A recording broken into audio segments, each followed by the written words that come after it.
ಒಂದೊಂದೇ ಬಯಲಾಗ್ತಾ ಇದೆ ಬಿಜೆಪಿ ಕಾಲದ ಕೋವಿಡ್ ಹಗರಣಗಳು 2020-22ರ ನಡುವೆ ಕಿದ್ವಾಯಿ ಆಸ್ಪತ್ರೆಯಲ್ಲೂ ಕೂಡ ಭ್ರಷ್ಟಾಚಾರ ನಡೆದಿದೆ ಅನ್ನುವಂತ ಆರೋಪ ಕೇಳಿಬಂದಿದೆ. 264 ಕೋಟಿ ರೂಪಾಯಿ ಭ್ರಷ್ಟಾಚಾರ ಆಗಿದೆ ಅಂತ ನ್ಯಾಯಮೂರ್ತಿ ಕುನ್ನಾ ಅವರ ವರದಿಯಲ್ಲಿ ಉಲ್ಲೇಖ ಆಗಿದೆ.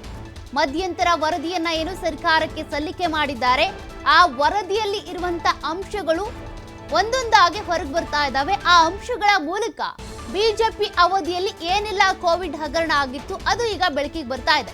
ಕೋವಿಡ್ ಸಂಬಂಧಿ ವ್ಯವಹಾರ ನೋಡ್ಕೊಳ್ತಾ ಇದ್ದಂತ ಇಲಾಖೆಯಲ್ಲೂ ಕೂಡ ಅಕ್ರಮ ಆಗಿದೆ. ವ್ಯವಹಾರ ನೋಡ್ಕೊಳ್ತಾ ಇದ್ದಂತ ಇಲಾಖೆಯಲ್ಲಿ 918.34 ಕೋಟಿ ರೂಪಾಯಿ ಅವ್ಯವಹಾರ ನಡೆದಿತ್ತಂತೆ. ಅಧಿಕಾರಿಗಳ ವಿರುದ್ಧ ಕ್ರಮಕ್ಕೆ ಕುನ್ನಾ ವರದಿ ಶಿಫಾರಸು ಮಾಡಿದೆ.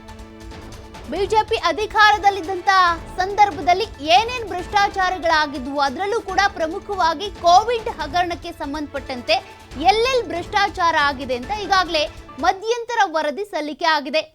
ನ್ಯಾಯಮೂರ್ತಿ ಮೈಕಲ್ ಡಿ ಕುನ್ನಾ ಅವರ ವರದಿಯಲ್ಲಿ ಒಂದಷ್ಟು ಅಂಶಗಳು, ಒಂದಷ್ಟು ಪ್ರಕರಣಗಳು ಈಗಾಗಲೇ ಉಲ್ಲೇಖ ಆಗಿದ್ದಾವೆ. ಅದರಲ್ಲಿ ಏನೇನು ಅಕ್ರಮ ನಡೆದಿದೆ ಅಂದ್ರೆ ಕಿದ್ವಾಯಿ ಆಸ್ಪತ್ರೆಯಲ್ಲೂ ಕೂಡ ಇದೇ ರೀತಿಯಾಗಿ ಅಕ್ರಮ ಆಗಿದೆಯಂತೆ. 918 ಕೋಟಿ ಅವ್ಯವಹಾರ ನಡೆದಿದೆ ಅನ್ನುವಂಥ ಗಂಭೀರ ಆರೋಪ ಕೇಳಿಬಂದಿದೆ. ಹಾಗಾದ್ರೆ ಏನೇನು ಅಕ್ರಮ ಆಗಿತ್ತು, ಯಾವ್ಯಾವ ವಿಚಾರದಲ್ಲಿ ಅಕ್ರಮ ಆಗಿತ್ತು ಅದನ್ನು ಕೂಡ ನೋಡೋದಾದ್ರೆ ಪರೀಕ್ಷೆ ಇರ್ಬೋದು, ಸಲಕರಣೆ ಇರ್ಬೋದು, ಅಂದ್ರೆ ಕೋವಿಡ್ ಟೆಸ್ಟ್ ಮಾಡ್ತಾ ಇದ್ರಲ್ಲ ಅದಕ್ಕೆ ಸಂಬಂಧಪಟ್ಟಂತೆ ಇರ್ಬೋದು, ಕೆಲವೊಂದು ಇಕ್ವಿಪ್ಮೆಂಟ್ಸ್ನ ತೆಗೆದುಕೊಳ್ತಾ ಇರಲ್ಲ, ಖರೀದಿ ಮಾಡ್ತಾರೆ, ಅದರಲ್ಲಿರ್ಬೋದು, ಔಷಧ ಖರೀದಿ ಇರ್ಬೋದು. ಕಿದ್ವಾಯಿ ಆಸ್ಪತ್ರೆಯಲ್ಲಿ 264 ಕೋಟಿ ರೂಪಾಯಿ ಅಕ್ರಮ ಈ ವಿಚಾರಕ್ಕೆ ಆಗಿದೆಯಂತೆ. ಇನ್ನು ಕೋವಿಡ್ ಸಂಬಂಧಿ ವ್ಯವಹಾರ ನೋಡ್ಕೊಳ್ತಾ ಇದ್ದಂಥ ಇಲಾಖೆಯಲ್ಲೂ ಕೂಡ ಇದೇ ರೀತಿ ಅಕ್ರಮ ಆಗಿದೆಯಂತೆ. ಇಲ್ಲಿ 918.34 ಕೋಟಿ ರೂಪಾಯಿ ಅವ್ಯವಹಾರ ಕಂಡು ಬಂದಿದೆಯಂತೆ. ವ್ಯಾಪಕ ಅವ್ಯವಹಾರ ಆಗಿರೋದ್ರ ಬಗ್ಗೆ ಕುನ್ನಾ ಅವರ ವರದಿಯಲ್ಲಿ ಉಲ್ಲೇಖ ಆಗಿದೆ. RT-PCR ಪರೀಕ್ಷೆಯಲ್ಲಿ 125.46 ಕೋಟಿ ರೂಪಾಯಿ ಅವ್ಯವಹಾರ ಆಗಿತ್ತಂತೆ. ಸಿಬ್ಬಂದಿ ನೇಮಕಾತಿಯಲ್ಲಿ 74.58 ಕೋಟಿ ರೂಪಾಯಿ ಅವ್ಯವಹಾರ ಮಾಡಿದ್ದಾರಂತೆ.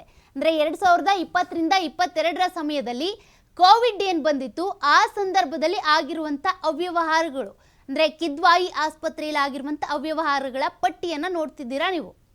ವೈದ್ಯಕೀಯ ಸಲಕರಣೆಗಳ ಖರೀದಿಯಲ್ಲೂ ಕೂಡ 31.07 ಕೋಟಿ ರೂಪಾಯಿ ಅಕ್ರಮ ಎಸಗಿದ್ದಾರಂತೆ. ಔಷಧಗಳ ಖರೀದಿಯಲ್ಲಿ 33.24 ಕೋಟಿ ರೂಪಾಯಿ ಅಕ್ರಮ ಆಗಿದೆ.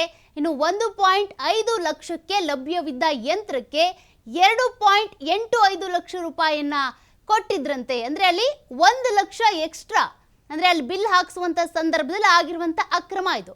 ಇದಕ್ಕೆ ಸಂಬಂಧಪಟ್ಟಂತೆ ಏನೇನು ಅಕ್ರಮಗಳಾಗಿತ್ತೋ ಅದೆಲ್ಲದ್ರ ಬಗ್ಗೆನೂ ಕೂಡ ಈಗ ಕುನ್ನಾ ಅವರ ವರದಿಯಲ್ಲಿ ಉಲ್ಲೇಖ ಆಗಿದೆ. ಯಾವ್ಯಾವ ಆಸ್ಪತ್ರೆಗಳ ಇಲ್ಲಿ ಏನೇನು ಅವ್ಯವಹಾರ ಆಗಿದೆ ಅದೆಲ್ಲದ್ರ ಬಗ್ಗೆನೂ ಕುನ್ನಾ ಅವರ ವರದಿಯಲ್ಲಿ ಉಲ್ಲೇಖ ಆಗಿದೆ. ಮತ್ತೆ ಈ ಆಸ್ಪತ್ರೆಯಲ್ಲಿ ನಡೆದಂಥ ಬೇರೆ ಬೇರೆ ಇಲಾಖೆಯಲ್ಲಿ ಆಗಿರುವಂಥ ಅವ್ಯವಹಾರಗಳೇನಿದ್ದಾವೆ ಅದಕ್ಕೆ ಸಂಬಂಧಪಟ್ಟಂತೆ ಸೂಕ್ತವಾದಂಥ ಕ್ರಮ ತೆಗೆದುಕೊಳ್ಬೇಕು ಅಂತ ಕುನ್ನಾ ಅವರ ವರದಿ ಈಗಾಗಲೇ ಶಿಫಾರಸನ್ನ ಮಾಡಿದೆ. ಆ ಸಂದರ್ಭದಲ್ಲಿ BS ಯಡಿಯೂರಪ್ಪ ಇರ್ಬೋದು, ಶ್ರೀರಾಮುಲು ಇರ್ಬೋದು, ಸುಧಾಕರ್ ಇರ್ಬೋದು, ಇವರೆಲ್ಲರ ವಿರುದ್ಧ ಕೂಡ ಒಂದಷ್ಟು ಆರೋಪಗಳು ಬಂದಿದ್ದಾವೆ. ಈ ವರದಿಯಲ್ಲಿ ಅವರ ಹೆಸರನ್ನ ಉಲ್ಲೇಖ ಮಾಡಿದ್ದಾರೆ. ಇವ್ರ ವಿರುದ್ಧ ಕ್ರಮ ತೆಗೆದುಕೊಳ್ಬೇಕು ಅಂತ ಕೂಡ ಈಗಾಗಲೇ ಸ್ಪೆಷಲ್ ಇನ್ವೆಸ್ಟಿಗೇಷನ್ ಟೀಮ್ ಅನ್ನ ರಚನೆ ಮಾಡಿದ್ದಾರೆ.